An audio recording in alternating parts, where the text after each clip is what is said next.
Olá, meus irmãos, meus amigos. Aqui estamos mais uma vez, quase finalizando esse assunto em aos Hebreus. Amanhã nós entraremos no verso 26. Esses versículos nós estamos lendo, incluindo os de hoje, ele está falando com pessoas salvas. E a partir de amanhã do 26, nós vamos ver que ele vai direcionar a falar novamente a sentença das pessoas perdidas. E a sentença que eu venho mencionando esses dias, a partir de amanhã, nós começamos a tratar desse assunto até o verso 31, sentença pesada que a Bíblia nos apresenta. Mas aqui ele está finalizando o assunto e nós vamos ler os versos para entender o que o autor estava tratando aqui. Nós queremos mencionar hoje porque fiel é o que prometeu. Nós vamos ler Hebreus capítulo 10, do versículo 23 ao versículo de número 25. Veja só o que diz a palavra de Deus. Retenhamos firmes a confissão da nossa esperança, porque fiel é o que prometeu. E consideremo-nos uns aos outros, para nos estimularmos ao amor e às boas obras, não deixando a nossa congregação, como é costume de alguns, antes admoestando-nos uns aos outros, e tanto mais quanto vedes que vai se aproximando aquele dia. Tudo que o autor estava tratando aqui, desde o capítulo 5, finalzinho, o capítulo 6, quando ele falou dos 3 grupos de crentes, os crentes fracos, salvos, os crentes firmes, salvos, e os crentes de nome, que apenas estavam dentro da igreja lá, estão dentro das igrejas hoje, mas não são salvos. Aqueles crentes que gostaram da igreja, mas não tomaram a decisão final. Eles estão ali por algum motivo, por algum comodismo, mas não são salvos. E o autor, o livro de aos Hebreus em si, a preocupação era esta. Os judeus salvos, o livro foi escrito para os judeus, para o povo hebreu. Os judeus salvos, influenciados pelos fracos e por esse grupo de crentes nominais, estavam muitos voltando às práticas do judaísmo. E ele mostrou que aquele velho pacto, o judaísmo, estava caduco. Chegou agora o novo pacto, o cristianismo, que é superior ao judaísmo.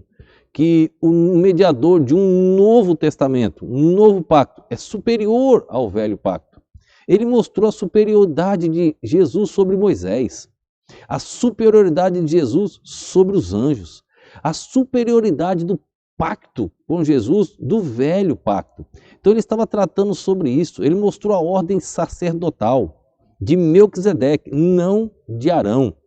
Ele menciona a tribo de Judá, da qual Jesus veio. Então ele tratando de tudo isso para que aqueles crentes entendessem.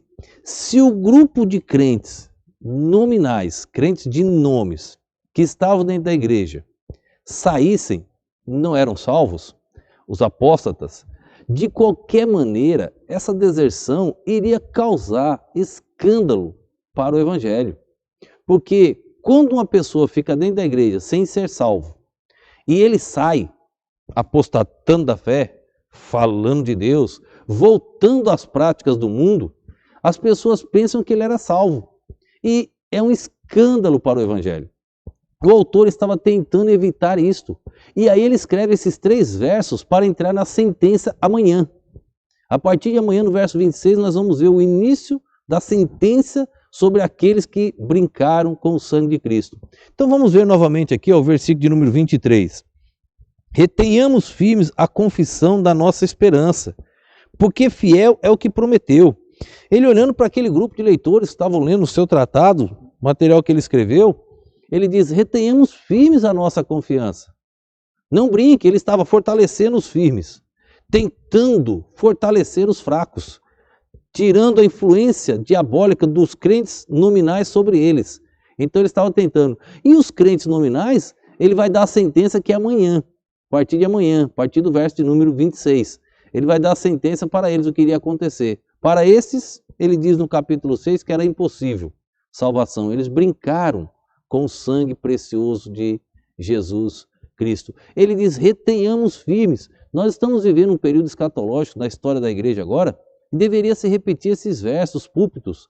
Retenhamos firmes o Jesus, a nossa confissão no Jesus que nos salvou, no Filho de Deus, que nunca nos abandonou, que nunca irá nos abandonar. Por que vacilar diante das coisas que estão acontecendo? Deus é por nós, quem será contra nós?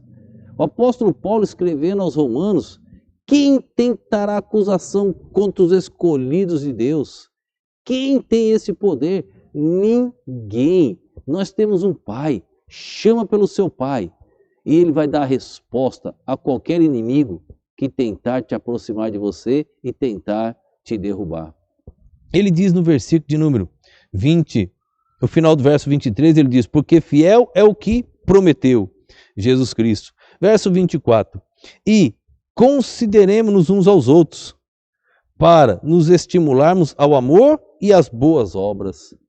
Quando ele chegar no capítulo 11, 12, 13, no 12, ele mostra por que o salvo é disciplinado. Ele fala do filho e do bastardo.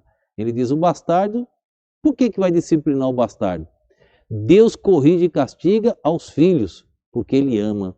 Sabe por que Deus corrige o crente? Sabe por que Deus castiga o crente? Porque Ele ama seus filhos. Porque nós somos filhos. E o pai corrige o filho. O bastardo, o pai não corrige. Os filhos dos outros nós não vamos corrigir. Nós corrigimos os nossos. Nós temos responsabilidade sobre nós. Deus, como nosso pai, Ele tem responsabilidade sobre nós. Porque somos filhos.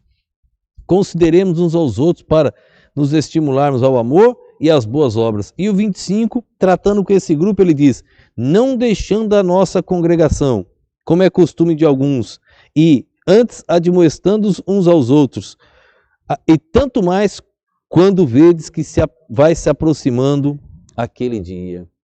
O templo seria destruído, Jerusalém seria destruída, toda a cidade. Isso, o livro de aos Hebreus foi escrito quase no ano 70. No ano 70, o templo foi destruído. Entre 64 e 66 foi escrito esse material de aos Hebreus. Ele diz que vai se aproximando aquele dia. A angústia aumentava, a perseguição de Roma contra os judeus, contra as nações do mundo inteiro aumentava. Era o Império Romano dominando. E os judeus estavam sentindo na pele esta perseguição. E agora o autor tenta manter a firmeza, confie no Senhor. Ele fez um tratado teológico sobre Cristo. E ele mostrou, fica firme com o Senhor, não deixando as nossas congregações. Eles queriam deixar para voltar ao culto mosaico, ao judaísmo praticante. E ele diz, não façam isso. O cristianismo é superior. Nós estamos vivendo um período idêntico. As pessoas estão deixando, por coisas fúteis, a casa de Deus. As pessoas estão deixando de seguir Jesus por causa dos homens. Às vezes, fulano falou isso na igreja. Eu não estou na igreja do Senhor Jesus Cristo por causa do que fulano ou beltrano falou. Eu estou adorando Jesus Cristo, eu estou na igreja por causa de Jesus Cristo. Eu não estou na igreja do Senhor Jesus Cristo porque fulano me ofereceu isso ou fez isto. Eu estou na igreja do Senhor Jesus Cristo porque Jesus escreveu meu nome no livro da vida. Ele morreu por mim na cruz do Calvário. Esse é o motivo de mim estar na igreja, adorando unicamente a Ele. Vá para a igreja, vá com o propósito de adorar ao Senhor. Senta ali no banco, olha, clame a Deus. Deus, que a palavra fale ao meu coração nesta noite. E a palavra vai ser direcionada a você, como deve ser sempre. Porque nós vamos na igreja para ouvir a mensagem. Nós não vamos na igreja para a igreja falar com fulano, beltrano ou cicano. Nós devemos ir à igreja para a palavra falar comigo. Nós devemos ir à igreja para receber a mensagem do Senhor. Então a mensagem deve ser direcionada a você. Deixe os demais lá clamarem ao Senhor, que a palavra também fale com cada um deles. Então vai à igreja com esse propósito. Vai à igreja adorar o Criador, o soberano, o Deus eterno, o Todo-Poderoso, o único Deus vivo, o Pai de nosso Senhor e Salvador Jesus Cristo. Se Jesus é filho de Deus, Ele é Deus. Filho de gente, é gente. Filho de cachorro, é cachorro. Filho de gado, é gado.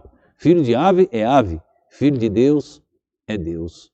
Jesus é Deus, o Salvador, e Ele te ama. Fica firme nesse momento escatológico, onde o anticristo está perto de se manifestar, bem próximo. Fica firme servindo a Deus, e é o que Ele quer de cada um salvo, de cada um que já se entregou a Jesus Cristo. Vamos orar nesse instante. Pai, obrigado, Deus, por esse dia, por esse momento. Obrigado, Pai, pela Tua perfeita e poderosa palavra. Continua falando aos nossos corações, nos ajudando, ó Deus, a interpretar corretamente esse livro sagrado e crescer no conhecimento da palavra do Senhor. Continua abençoando, Deus, os intérpretes, abençoa, Deus, todos que fazem parte das gravações, ó Deus, das edições, que tudo concorra para a glória do Senhor. Que essas mensagens alcancem muitas vidas. Eu te peço no nome e no poder do nosso Senhor e Salvador Jesus Cristo. Amém.